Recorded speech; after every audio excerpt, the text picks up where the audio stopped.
Hello, everyone. Good morning, good afternoon, good evening, wherever you are in the world.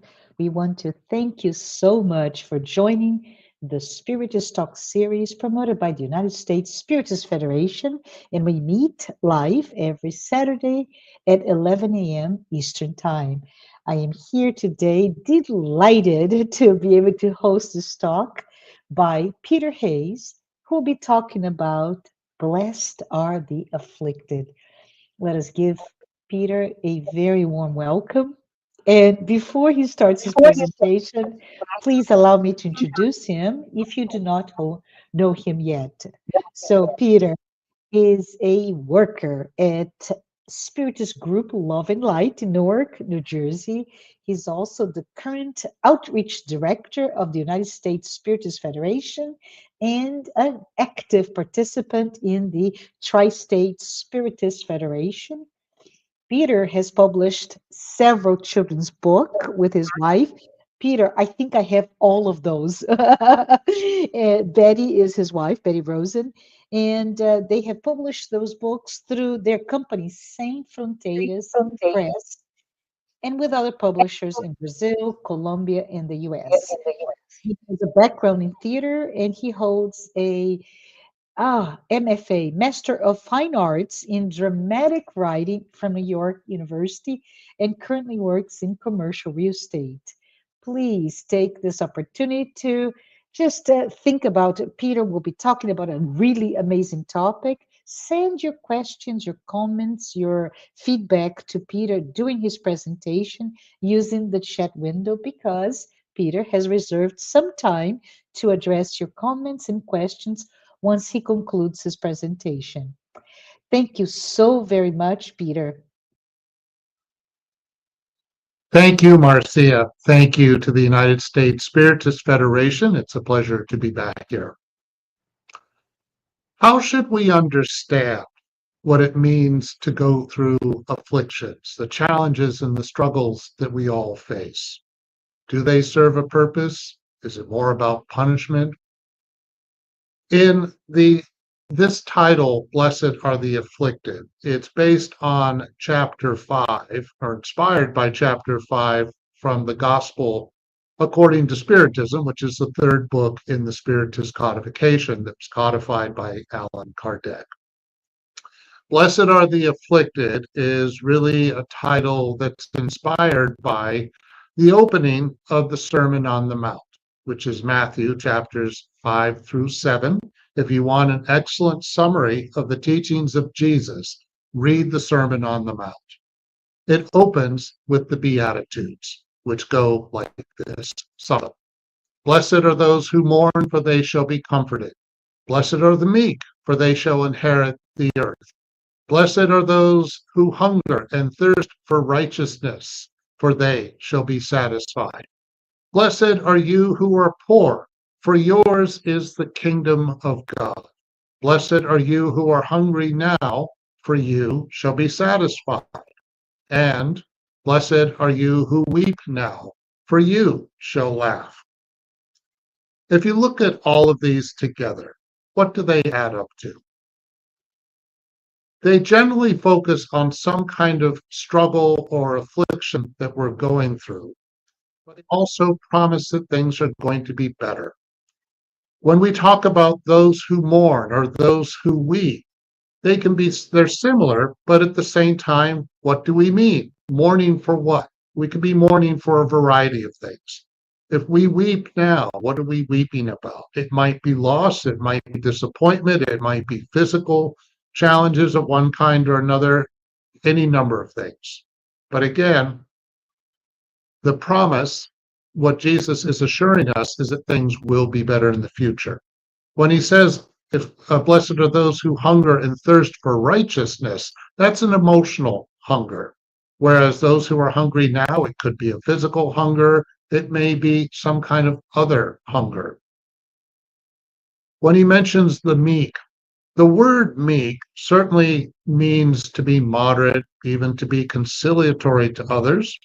And the word meek also has a more negative definition, which is to be spiritually weak because we lack courage. But those are not the most important definition of the word meek. The most important definition of the word meek is that we learn to have patience and endure without complaint, to endure suffering without complaint. So the first and most important meaning of the word meek is the opposite of somehow being lacking courage. After all, sometimes we're in situations where we need a lot of patience and a lot of endurance to get through a challenge. When Jesus is saying in every single one of these that we will be comforted in the future, we will be better off in the future, all of that sounds encouraging. But unless we understand that we have a future, all of these can sound either like wishful thinking, they may even sound downright delusional, unless we understand that we do have a future. In other words, a future that's going to last beyond this current life. And I'd like to spend a moment to talk about two things that I think are essential to being a spiritist. There's many things that are essential to a spiritism, but these are two that I think are fundamental. The first is that you believe in God. Not only do you believe in God, you believe that God is just and that therefore God's justice is real. It's part of the foundation of our lives. The second is that we are immortal spirits. We have a past, present, and we will have a future. From the perspective of being an immortal spirit, life is very different. And that not only are we immortal spirits, but that we experience a variety of trials for the purpose of spiritual progress over a long period of time. When we understand that this is the real nature of our existence, then the Beatitudes of Jesus make a lot of sense. Afflictions in general begin to make a lot of sense. If we only believe we have one life and that's it, it's really hard to fully understand what afflictions are about. So this presentation is based on chapter 5 from the Gospel according to Spiritism, which is a rather dense chapter in a good sense it is. It's impossible in this presentation to summarize everything, so I'm just going to touch on a few points from this chapter, such as the justice of afflictions, current causes of afflictions, prior causes of afflictions. If we look at the justice of afflictions, basically based on this idea, which is also another core understanding in Spiritism. There's many core understandings in Spiritism, by the way.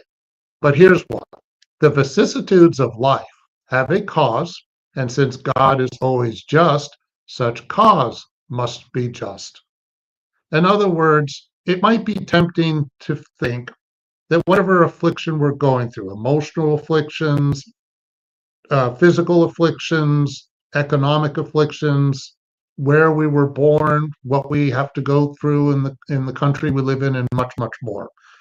It's easy and very tempting to think it's unfair. Why did this happen to me? God's not being fair in some way.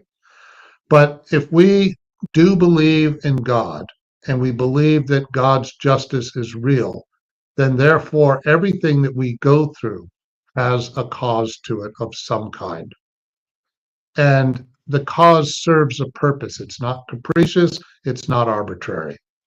There's also another general point that this chapter makes. There's a few of them, but one is that it's underlying that God must be all powerful and all justice. This is touching on the subject of divine law, which is in questions 614 to 617 in the Spirit's book. It says that divine law or natural law is God's law. These are the laws that come from God. And divine law is made up of two general areas. One is the laws that govern the physical world. That's the domain of science, which science studies all the time. But then there are also moral laws that govern humanity and our moral progress, the way we interact with each other, what is okay, what is not okay, is part of God's law. Obviously, when we violate God's law by not behaving well, when we mistreat our fellow human beings, there are consequences to it. This gets into the subject of morality. When we talk about cause and effect, it's we will go through some kind of consequence based upon our actions, which implies that there's a moral component to divine law. This is something that's mentioned a great deal or touched on in Eastern religions, for instance. God's laws are also really the only way that human beings are capable of having happiness. If one of God's laws is that love is the ultimate and deeper foundation of our existence, after all, we sustain ourselves on love. We cannot sustain ourselves forever on hatred. So if sustaining ourselves, the ability to endure is based more on love, that's one example of God's law. Is evil inevitable no matter what? That's a question maybe we could talk about later on. God's laws are eternal and unalterable, as God is eternal and unalterable.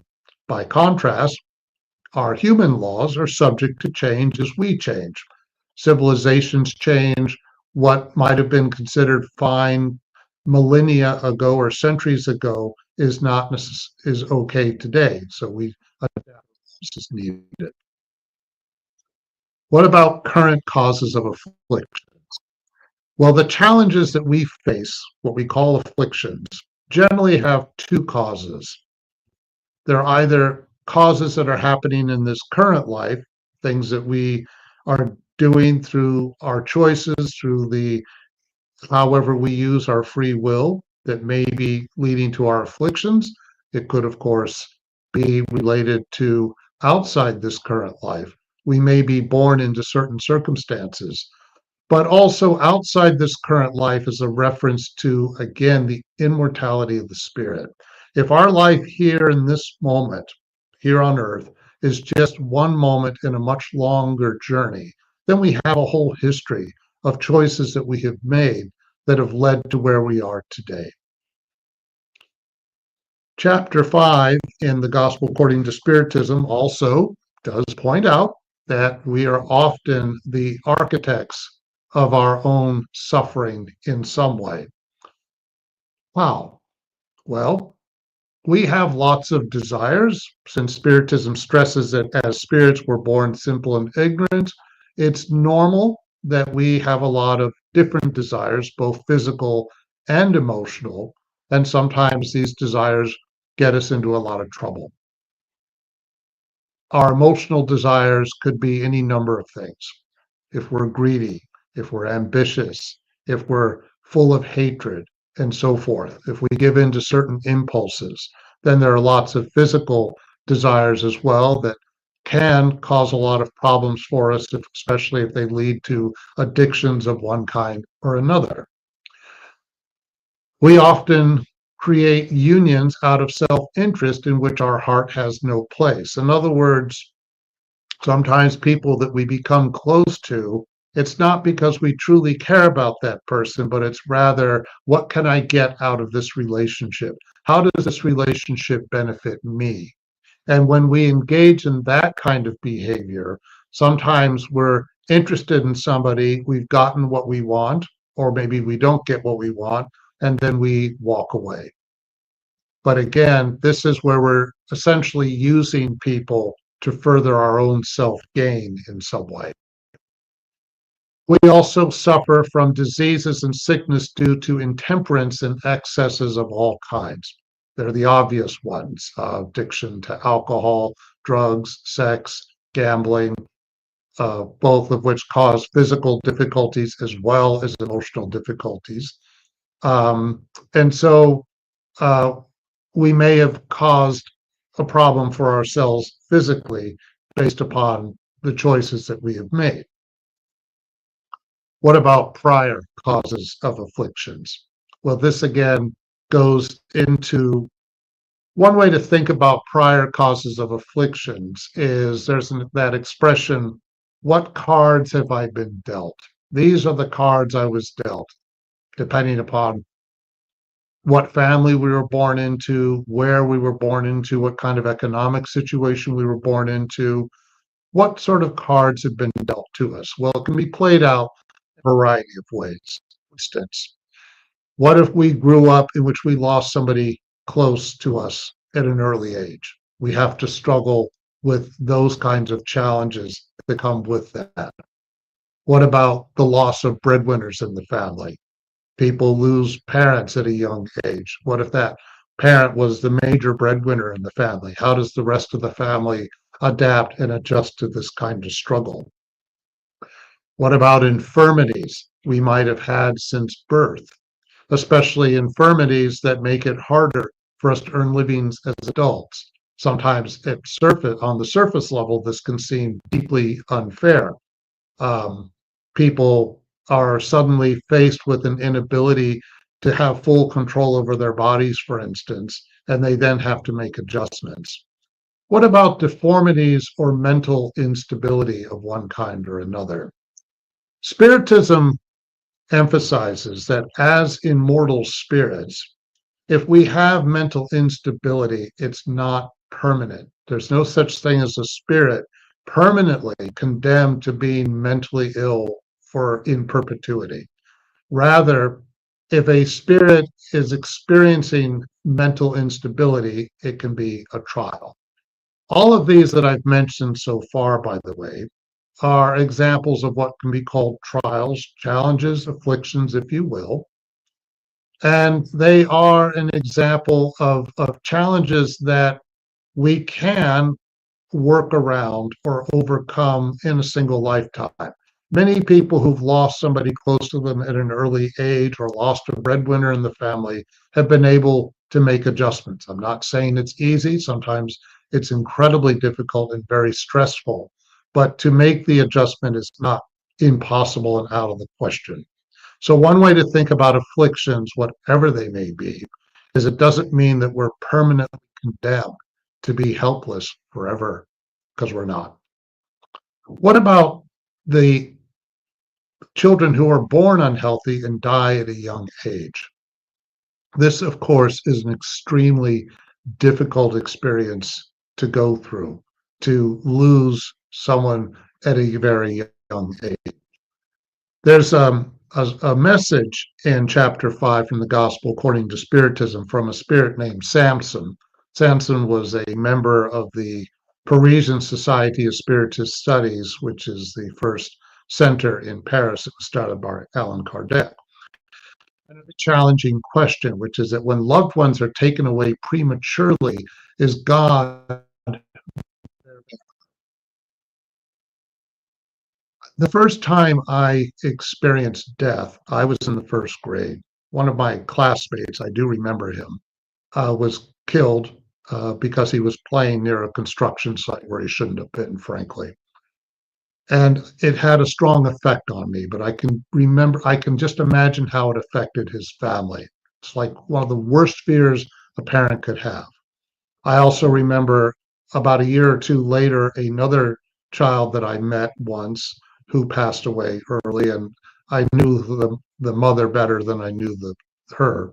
But again, these types of challenges are really hard to go through. And when people experience this kind of loss, it can evoke a lot of different reactions.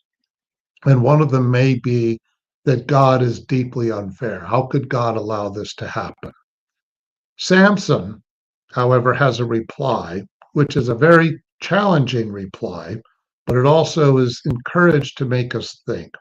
Samson says, in reaction to this question, why measure divine justice using the same value as yours? Can you conceive of the master of the world's willing, by mere whim, to inflict cruel punishment on you? In a way, what Samson is getting at is if we're immortal spirits, we're here on earth, we have limited perspective on everything. Do we fully understand everything that's going on around us? Do we understand the real history behind it or what its future implications might be? How can we? We are living this one life at the moment. And it's like we have blinders on. We're like the horse with the blinders on. So there's a lot that we don't understand. So when we talk about divine justice, when we talk about belief in God, believing in God's justice, it is a leap of faith, as it were. It's an act of faith. Do we have 100% perspective about everything? Absolutely not. And yet, does it serve a purpose? Well, yes, it can. One of the things chapter 5 says is that if a life is cut short, do we know the full journey that that spirit is on at the moment? We don't even know our own journey, let alone the journey of somebody else. Do we know what their history's been? It is suggested that maybe, just maybe, a life cut short is someone who was actually spared a lot of things that might have gotten worse on earth had they stayed around. Now, that's not a way to justify, well, don't feel sad that you lost somebody young. It's a horrible, very painful experience to go through. And if, we have to react the way we do. There's no such thing as grieving improperly. But at the same time, we don't have the whole picture, as they say. And this is why Samson says that nothing is done without an intelligent goal, and whatever happens, everything has a reason for being. Now, that may be difficult to take sometimes. And I would suggest saying such things to somebody who's in the middle of having lost someone close to them, especially somebody who died prematurely. But this is something that all of us can really reflect. Does everything truly have a reason for being, even if we don't know exactly what it is? Again, we don't have 100% full perspective on the nature of our spiritual journey, our own, let alone somebody else's. And then he goes on to say, if you look at all the pains that strike you, you will always find a divine reason, a regenerative reason. And your petty interest would be a minor consideration that you would relegate to a secondary place. All right. It might be a little harsh sounding at the end of what he says here about, my worries, the things that trouble me more than anything else are considered petty. But he's really saying, look, there's the life we lead now, and then there's the life that a spirit is leading for how many lives it may be. This theme is important. Our experiences now, no matter how big they are, how important they are to us, or no matter how overwhelming they can be, it's just a little moment in life. It's a tiny little pinprick. And so that's one thing. But then also, when we talk about a regenerative reason, all the afflictions we go through serve a purpose. They are not gratuitous. Every affliction that we go through, in some way, we're here to learn. But there's also another point to all of this, which is the debts we incur must be paid, whatever they may be. The general tone of chapter 5 from the Gospel according to Spiritism it focuses mostly on the effects to a cause, to the consequences of an action. If you happen to be familiar with the Andre Louis books, from the Spirit Andre Louis, there's the book Action and Reaction. And one of its main points is this one. It's kind of like, boom, the debts we incur must be paid. Now, how we pay off these debts varies a great deal. Every individual is a unique case. Every case is a case, as they say. So it's not a one size fits all. We have to be very mindful of that. I'm going to give some general examples, but again, it depends on the individual and what they do or what they don't do. So if somebody was cruel and inhuman to others, that person is treated harshly and inhumanely in return. The divine laws in the Spirit's book are addressed in the third part of the Spirit's book. And the law not the law of progress, but the law of preservation, if I remember correctly. But anyways, I apologize. There's a point made about the law of destruction. So there's a point being made in which, is murder okay? It's absolutely never okay. Is cruelty okay? Absolutely not. So even if somebody who's the object of this is suffering the consequence of a bad act, the person who commits the bad act is still responsible. So the way to understand that is that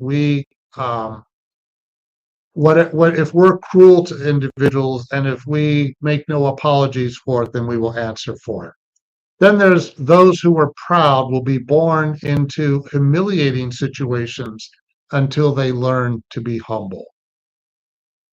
The law of progress emphasizes that selfishness and pride are the two biggest obstacles to progress. So being overly proud, in this case, meaning arrogant, unapologetic for our faults and things like that, an almost chronic inability to acknowledge our faults, we will very likely go into some kind of humiliating situation in which we will learn the lesson of humility, because the lesson of humility is essential to our spiritual lives.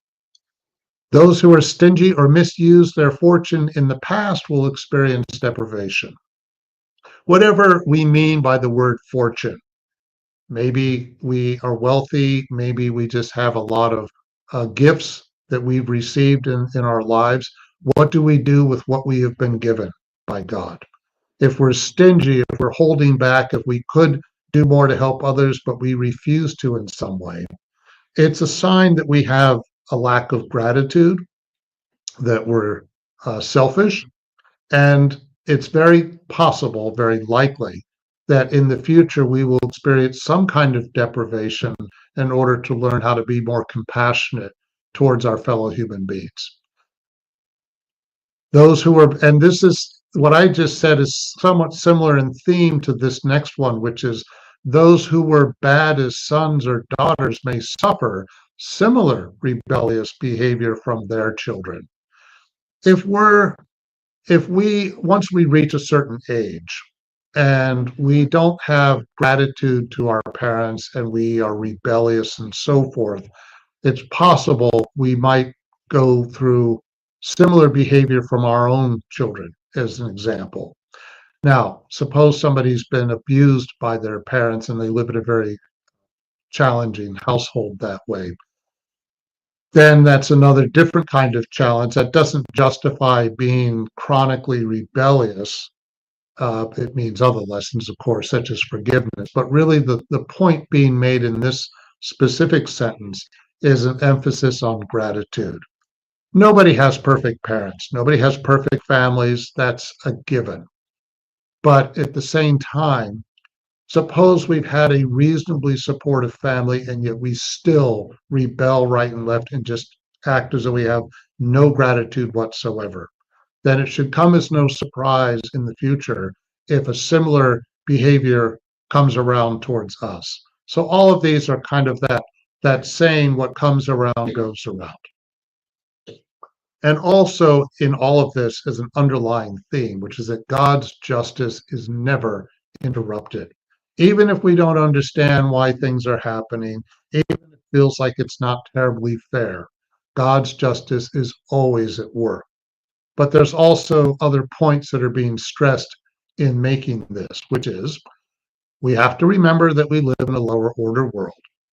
As you, I'm sure, have heard more than once, since Spiritism emphasizes that Earth is a place of trials and expiations, the message in that is that we're here to go through trials and expiations.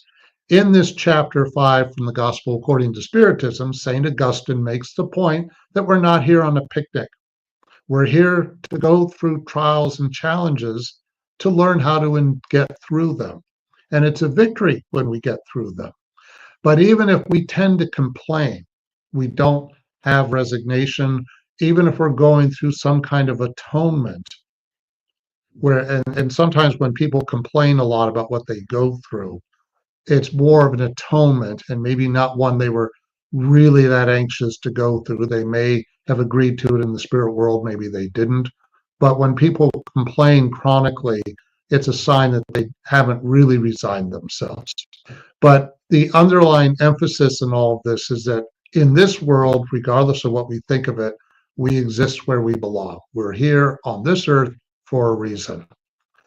And how we advance, how quickly we advance, depends on us. We advance to more advanced worlds when we choose to behave in more advanced ways. This gets into the whole subject of not only how do we develop consciousness so that we begin to have more awareness of what we can and can't do, but how do we navigate the complexity of our free will? Put simply, the more we begin to make more conscious, deliberate choices, the more we start to focus the direction that our lives are going in so that we're able to speed up our spiritual progress. That does not mean we're going to be problem free. That's not the point. The point is that we start to learn how to handle whatever comes our way. This is also making the point that at the end of the day, and this is something Spiritism stresses a lot, all of us are personally responsible for everything that we do or don't do most of the time. And in addition to that, it's really saying, look, we pilot our own ship. Once we've developed a certain level of awareness, consciousness, we've made some progress, we take on more and more responsibility. And so it's up to us to do our best to navigate the direction that we're going in. Doesn't mean we're doing it alone, doesn't mean we don't have God's help and the help of our fellow human beings. But we also have to very much take personal responsibility for what we do all the time. Underlying everything I've said, too, when we think about afflictions and God's justice, is this chapter also encourages us to be thankful. Let us give thanks to God, which in its goodness grants humans the possibility of reparation and does not condemn it irrevocably on account of a first fault. Since Spiritism stresses the immortality of the soul, and since Spiritism stresses that we go through the process of reincarnation because it's impossible for any of us to learn everything we need to learn in a single lifetime, then the justice of reincarnation is that when we do make mistakes, and it's inevitable that we'll make tons of them, we will still be given another chance. Part of God's justice is that God is not vindictive.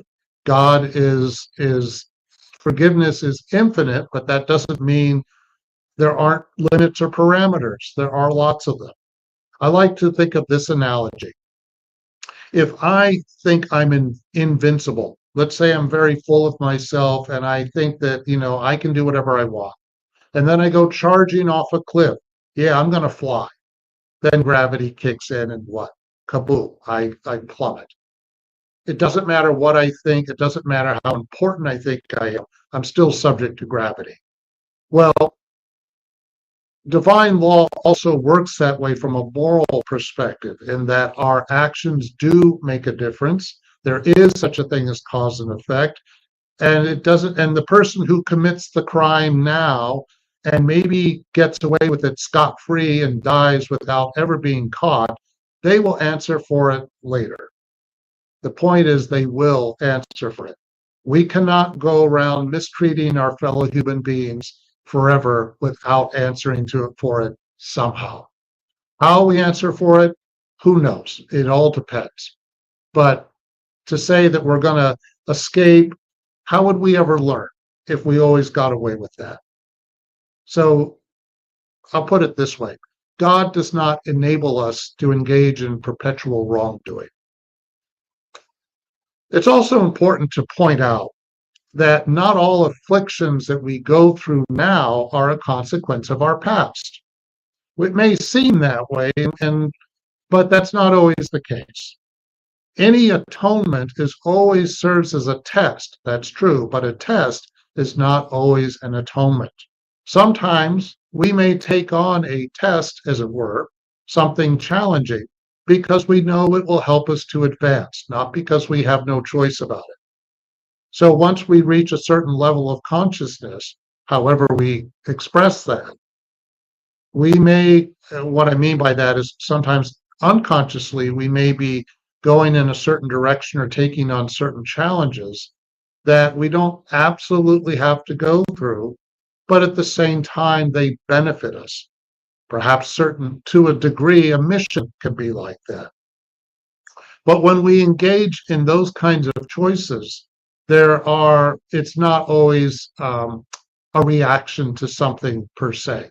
So again, we should not always think, this is one example of why we should not equate consequences, oh, it's just punishment, because that's not true.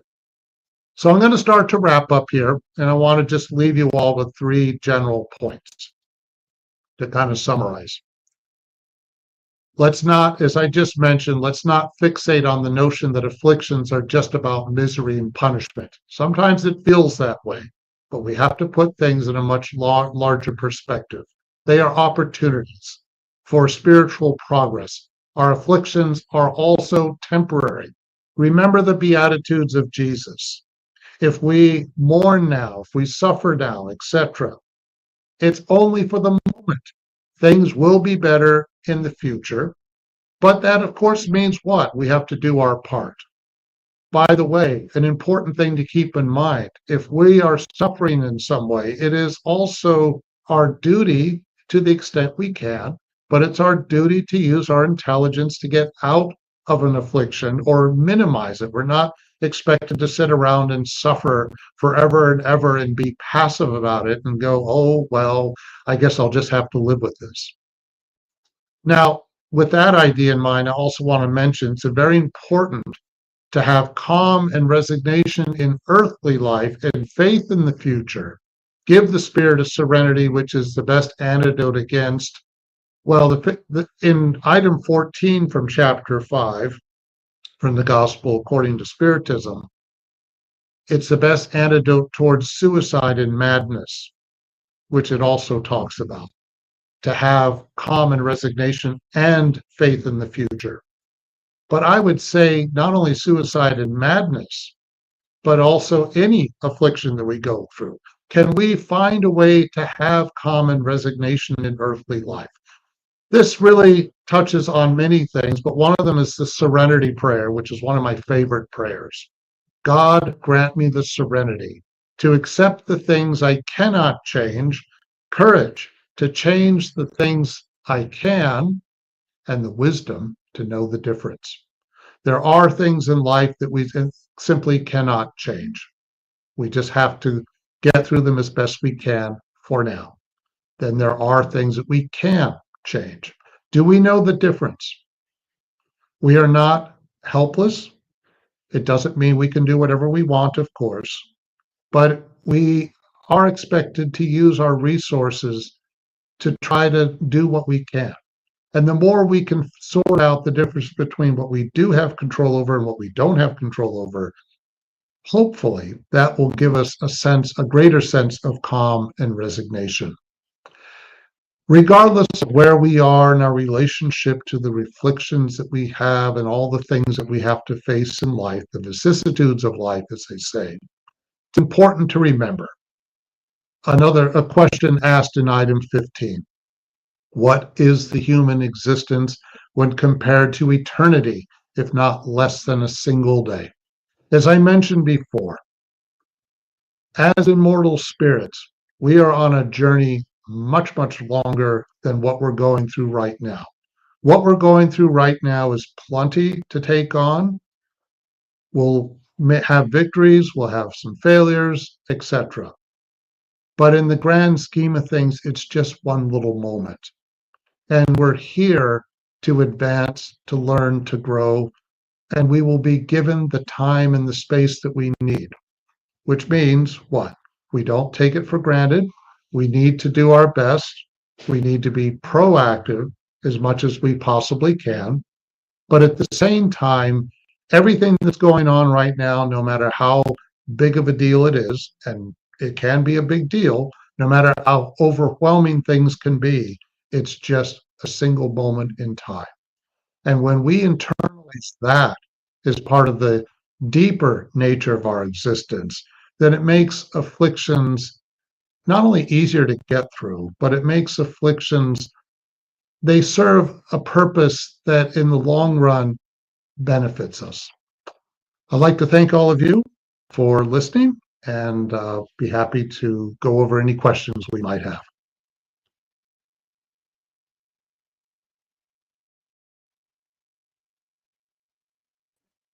I don't know that you could hear me speak it in mute, but thank you. Thank you so much, Peter. Thank you for the Yeah. reflections that you provided to us on the Beatitude, right? Blessed or the afflicted. That's such an important topic. But for all of you who are here with us today during this live, I want us to stay with us because we, as I promised, we have a Q&A session that will start shortly after a few announcements. As you can see on the screen, there is a virtual course that I wanted to talk about a little bit, which is the Introduction to Mediumship. It is a free virtual course for beginners, and the United States Spiritist Federation is just thrilled to invite all of us who are eager to explore the realm of spirit communications according to Spiritism. Check out the new course, and you can go to learn.spiritist.us or just simply scan the QR code and you get to it. Another announcement is the podcast series, Psychology and Spirituality, A Bridge to a Better Life, which is based on the works by Joanna De Angelis. There is a new episode every Friday. I believe it's now 7 p.m. Eastern, and it's available on YouTube and Spotify. We do also have a new book, Transcendence, Life in the Hereafter, that was authored by Jusada Korngold. And I just wanted to ask you, are you curious about what lies beyond the veil of death? If you are, join us on this profound journey of exploration as we delve into the mysteries of the afterlife with Transcendence, Life in the Hereafter. It is available at spiritistbooks.us, or you can again scan the QR code on the flyer. Finally, we want to also bring your attention to this amazing app, Be My Hope, which is available on the App Store or Google Play, and it offers just an amazing content with uplifting messages. There's also a collection of videos, daily messages to you, audio materials. Please download it now. It really is amazing. We also have new audiobooks available, and they are free of charge, as you can see on the screen. And please note there is that QR code if you want to help the United States Spirits Federation produce more publications and promote spiritism to everyone. Just simply scan the QR code on screen for your donation.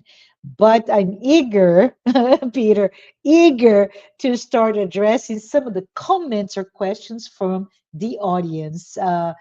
If you have not sent yours, please do so. We still have some time, right, Peter? So let's see what we have here. Andre Belevacqua is asking, how does free will interact with the idea that debts we incur must be paid? Good question, Andre. Thank you. Very Peter, good question. tell us about Thank it. you. Yes. Well, I'll try to give an example.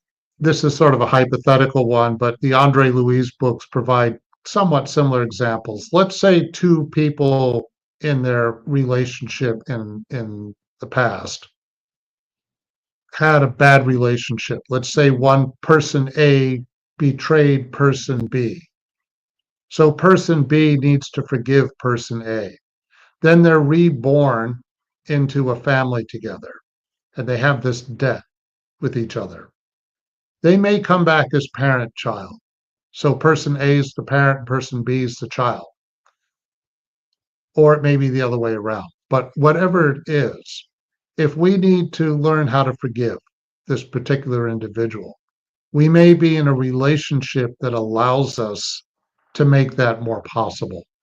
And we don't have to have the whole history behind us. One thing Spiritism stresses a lot is that it's better we not remember everything that happened leading Yeah, up to now. It deeply interfere with our free will. So the debts that we incur, so to speak, they may be things we are conscious of, they may be things we're not so conscious of. But our free will is essential to how we might address whatever debt it is. And by the way, we say debts, we may or may not address everything that we have to go through. It may take more than one lifetime to work on something. But the important thing is that we do use our free will a lot in order to address, if we can, in order to address whatever the debt might be. How do we recognize the debt? Well, if we have some idea, if I have trouble forgiving people in general, that should be a strong hint of what I need to work on. absolutely. Thank you, Peter. And thank you, Andre. Very good question here. We have another one by MB. Hi. And he's asking, I'd like to ask, where is our planet Earth positioned in the bigger scheme? So he references that you mentioned, Peter, we are in the lower spheres. So can you give a brief lesson on that continuity of Okay. lower and higher worlds? Spiritism talks a lot about that there are different spirits living on different worlds, so to speak. And some worlds are more advanced and others are less advanced. That Earth is kind of on the lower end of the spectrum, so to speak. Mhm. That's why we're described as being a place of trials and expiations. Pretty much everyone here has some kind of trial or expiation to go through. That's just kind of where we are at this point. As spirits advance and go to more advanced worlds, they don't have the same kinds of trials per se.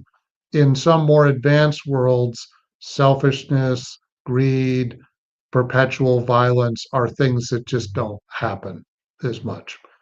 Does it mean everything is always problem free? I wouldn't necessarily say that, but the focus is different. So, um, generally speaking, we're a planet in which everyone has to on trying to do better. There's also something I'm going to try to summarize this very quickly, but it's kind of a big subject. Uh-huh. There have been studies done that focus on cognitive development, and it's been pointed out that if we start off as more egocentric in our outlook, when we had become more developed spiritually, we become more world centric. And there's different ways of understanding the range between egocentric to world centric. Most people on this planet are somewhere near the egocentric to a little bit more advanced than that. But a lot of people on this planet are still in the mode of, my country's right, your country's wrong, my group is okay, yours is not so okay, and things like that. But when we become more world centric, we get further and further away from the me, myself, and I mentality and more into caring about humanity as a whole. That it's not just some nice little platitude, but it's something we actually internalize. That's a big subject, but just in a nutshell. I love it. I love when we start looking at other disciplines to explain a Yeah. topic that may be hard to grasp, right? And be where are Mhm. we? Are we lower? Are we really that low? And it's all Yeah. about this, how we are evolved or mature, right, Peter? Right. I mean, there are places worse off than we are for sure. I mean, Yeah. a lower level would be one where people just totally give into their impulses. Cruelty is just, you know, the the norm and things like that. Yeah, awesome. Thank you. And Yasko, hi Yasko. So good to hear from you through the question. But Yasko says to you, Peter, hi Peter, very good topic, but a difficult one to deal with or talk about resignation, trust in divine justice to someone in moments of great suffering. I wonder if we have to consciously build within our social familiar groups resilience, resignation, and trust in God's plans throughout our daily challenges, or using other examples of successful endurance. So she doesn't put a Yeah. question, but I'd love to hear Mhm. from you your thoughts on the topic. Yeah. Hi, Yasko.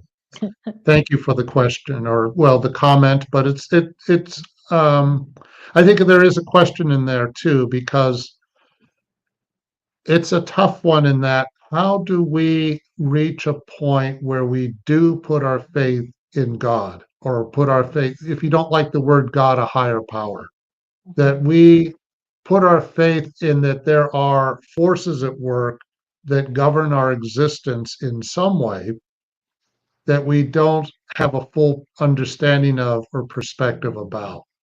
And yet, how do we reach a point where we can put our, where we have the resignation we need and put our trust that whatever we're going through does serve a deeper purpose?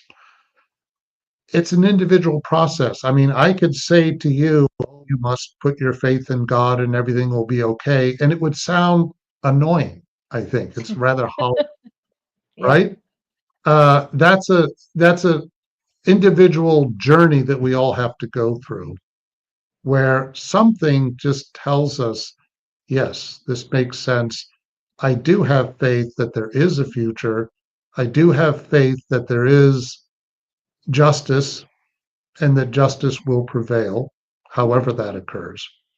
And that, afflictions are not just, um, I'm not just resigning myself to afflictions because it's the right thing to do, kind of thing.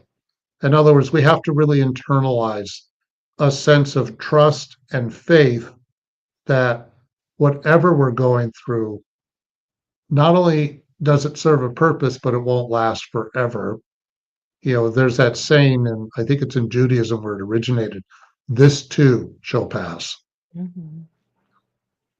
Yeah. So the temporary nature, right, Peter and Yeah. Yasko, the Mhm. temporary nature of our afflictions, our pains, and usually it's very bizarre because we our spirits live in a material existence, right? So somehow we Mhm. equate suffering to financial loss, loss of a family member. You Mhm. mentioned that, Peter, loss of Mhm. health. So it's very tangible. But we all know that it is really the afflictions are much stronger and everlasting when those are spiritual, emotional afflictions, right? So I think we should also think about it. The very ephemeral nature of our afflictions. It is, like I said, an incarnation. It's just a flick of a finger in, if you think in terms of the longevity of an eternal life. Yeah, I mean, how do we get through everything we go through Uh, is an opportunity to learn something, yeah, even when we're the victims of something horribly unjust. If we're the victims of crimes or any number of atrocities and things like that, those two unfortunately also offer lessons if we can endure them. But yeah, then does not justify the atrocity by any means. It's yeah, never okay to carry out an atrocity. But if one yeah, is the victim of an atrocity, there not lessons to be learned from that too? yes. Unfortunately, right? Painful lessons. And Yes. we have another question from Okay. Andre. Thank you, Andre. He asks, to what extent do individual choices shape the experience of suffering? Good one. And Mhm. consequently, the process of spiritual evolution. How about let's pick addiction as an Mhm. example. Suppose somebody's raised in a very dysfunctional family where, um, there's a lot of anger, there's not very healthy ways of communicating. And a person growing up in that environment, in a very abusive environment, one of the ways they react is to get involved in drugs or alcohol and so forth.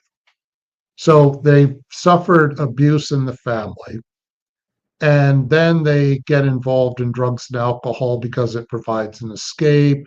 It's a form of rebelling. It's a form of anger expressed at the injustices of that family and so forth. Then that person goes through the suffering of addiction. Now, let's suppose that person finally sobers up and is able to recover and overcome the addiction. Then the spiritual evolution could be enormous in terms of their ability to Yeah. not only overcome the addiction, but maybe, God willing, they're able to understand the how their temptation to become addicted was a reaction to the family. And maybe they can begin to forgive the family. That doesn't mean it was okay what happened. It just means that when we are able to forgive the injustices that have happened to us, then we let go. When we don't let go, we're hanging on. We may be hanging on to the past, we're hanging on to the anger that we have. And even if the anger is quite legitimate, at some point we have to be able to let it go. And so, just that one journey of growing up in an abusive household, becomes addicted, able to recover from that, and then move on in some way as best as possible. All of that can sort of follow that trajectory of Andre's question. Love it. Thank you. Thank you for the answer, Peter. Right. A really good question as well. Let's see if we have any other question. So we Mhm. have one that is saying, thanks for sharing your experience with losing a childhood friend and the impact that it had on you, Peter. How does experience affliction impact a person's ability to empathize with others who are suffering? So I guess the question is, Mm, my apologies. mm, Sorry, my phone is ringing. But the idea that something difficult and hard, right, mhm. may bring something positive, which is the capability, the ability to empathize with others. Um, because sometimes people don't empathize with the suffering of others until they've gone through something similar, I would think is one way to answer that. Mhm, Um, Sometimes we read about bad events in the news, and mhm, from the comfort of our lives, it's very easy to just not think about it too much. Or mhm. maybe we have a friend who's had a loss in some way, and if we're kind of unable to really have empathy for that person, but then when something really hits closer to home, it does resonate. um, it's a very subjective experience, but that's why sometimes certain afflictions may be a wake up call for us. You know, um, it could also be that sometimes if we're deeply afraid to confront or have a certain experience, unfortunately, we may be attracting it into our lives in some way. That doesn't mean it's your fault, kind of thing. I'm just saying that sometimes the things we fear the most may be the things that we need to somehow experience in some way. Um, but afflictions also are a way of, again, reminding us to take what we have and have appreciation for it and not to be reckless or callous about it in some way. Um, I mean, how do we learn to empathize with anyone? Experience, I would say. Yeah, yeah, that emotional intelligence, right? Which is we all Emotional have it, but how do we exercise? Just like logical intelligence, we all have, but studying will make it better use of that intelligence. Emotional Yeah, intelligence is the same, right? yeah, and it's very subjective because, Mm, I mentioned the loss that I first remembered experiencing. Again, I didn't know this person that well, but just to understand what happened was a shock to me. Why did it shock me the way it did? It just did. How does one explain the way one reacts to something?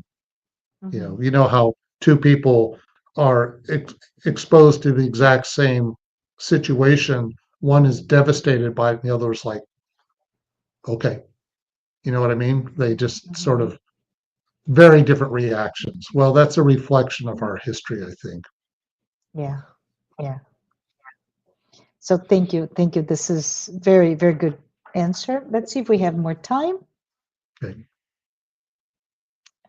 We have another question, Peter. Can Hmm. you explain how the idea is rooted in the principle that life's trials, sufferings, and challenges are part of a greater divine plan that fosters spiritual growth, evolution, and more improvement? And I think maybe this is a little bit of what Andre was asked before, right? How do they all connect those How do they all ideas? connect? Okay. Yeah. All righty. Well, whatever trials we go through, whatever sufferings we go through, and whatever challenges we go through, they're what we need at the moment. They may not be everything we need, but they're certainly some of what we need. And a lot of times, one thing Spiritism does us is that whatever we're going through now, it's nothing that's so beyond what we're capable of handling that it's impossible, right? And that's important too. We don't have to take on everything all at once. So, how is it part of a greater divine plan? Because of our ability to overcome something. Think of early childhood development. I remember hearing this from an educator. One of the more important things for children to learn is how to complete a task, how to start something and see it to completion. If you can do that, it's a healthier way of developing. It certainly builds self confidence. But this question also, I think, is related to what I touched on briefly about St. Augustine. St. Augustine's commentaries in the book, The Gospel According to Spiritism, when you look at them at first, it might be like, oh my God, we must suffer, suffer, suffer because it's good for us. Well, that almost sounds like a recipe to be a masochist, I know. right? Like, my God, enough already. But Stop that's this. not the point. Uh-huh. Yeah, it's like, please. But that's not the real point. The point is that whatever we're faced with, first of all, we can't avoid all conflicts in our lives. We can't avoid all afflictions. We are going to experience loss at some point, unfortunately. We're all going to experience some kind of physical discomfort or a lot of physical suffering, unfortunately, and so forth. But are we able to get through it as best we can? If we can, it's a victory. That's what can lead to our moral progress and begin to help us develop spiritually. It's sort of like completing the task, if you will, like as children. But it's as Saint Augustine says, it's a victory if we can get through something. And so while we're going through it, it's not much fun, and we may hate it, and we may feel like this is the worst thing in the world. But after we've gotten through it, if we can look back on something we experienced, we can kind of go, I got through it. Thank God. And I do feel better. How about that? So sometimes now, of course, there are things that, traumas that people go through that when they pass, they still haven't really gotten over it. But again, from the perspective of an immortal spirit, did that spirit later on, will it be able to look back at something it went through and realize this did serve a purpose? I did learn something. I'm in a stronger position now as a result of that. Absolutely. Yeah. Absolutely. I think we are at time, Peter. Mhm. I just want to say, love the analogy, right? Of let's learn. Thanks, Yasko. Yasko say very good Yes. answers. Mhm. But how do we learn to complete a task? And you can think about it very simplistic, but it's not about the what is the why we need to learn to go through that, right? So this is Yeah. awesome. Thank you. Lots of things to for us to reflect upon. And I just want to say thank you, Peter. Thank you to all of those who are here today watching our live. And for all of you who have been following our weekly Spiritist Talk series next Saturday. Yes, thank you. Mhm. There, March 1st at 11 a.m. Eastern Time. Oh, don't miss the next live where Claudio Filho will be joining us and he'll be discussing this interesting topic. Are we going backwards? I can't wait to be back and listen to that. But, Peter, before we close, would you mind saying a small prayer? Sure. Let us close our eyes if we can. Dear God, thank you for life. Thank you for all that we have available. Thank you for all the resources we have. May we have the wisdom, the drive, the faith, the love, the courage to get through everything that we have in front of us. May we seek support through our families, friends, community. May we be available to give support to our family, friends, and our community. And may each and every day be a blessing and an opportunity. Amen. Amen. Thank you, everyone. Have a great weekend.